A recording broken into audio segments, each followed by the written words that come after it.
অনেক মদখোর আমার সাথে বসে একসাথে ডিনার করে, হাফ প্যান্ট পরা, গলায় স্বর্ণের চেইন, হাতে স্বর্ণের ব্রেসলেট, আইসা আমার সাথে ডিনার করছে, আছে এরকম। গাঁজাখোর, আসো বসো, বসলেই তো আমি ওর ডিএনএ, চিন্তার ডিএনএ চেঞ্জ করে দেওয়ার সুযোগ পাবো, চিল্লায় বলো ঠিক কি না?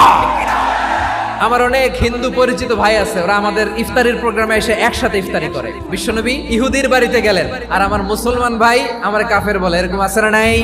মুসলিমরা দেখতে পারে না, সহ্য করতে পারে। বিষ্ণু ইসা ইসলামের খাদেম ছিল ইহুদি, এতদিন খেদমত করলো, একদিনও বিশ্বনবী ওর কালিমার দাওয়াত দেয় নাই। কারণ কি? বিশ্বনবী একটা ভালো সময়ের অপেক্ষা করতেছিলেন, দায়ী সুযোগ খুঁজে কখন দাওয়াত দিলে ব্যাটে বলে হবে, ঝোপ বুঝে কোপ মারে। বিষ্ণু ইসা ইসলাম ভালো সময়ের অপেক্ষা করতেছিলেন, দেখি আস্তে আস্তে এমন সময় আসছে, ছেলে এবার মুমূর্ষ, যখনই টাইমিং পেয়েছেন দাওয়াত দিলেন, পড়ো লা ইলাহা ইল্লাল্লাহ। প্রতিবেশী ইহুদি হোক হিন্দু হোক, যাবেন, সুসম্পর্ক রাখবেন, উপহার দিবেন, বিপদে পাশে দাঁড়াবেন, অসুস্থ হইলে একটু আপেল নিয়ে যান, আঙ্গুর নিয়ে যান। ইসলামের বিউটি দেখে, সৌন্দর্য দেখে অবাক হবে, নসিব ভালো হলে কোনোদিন কালিমা পড়ে মুসলমান হয়ে যাবে।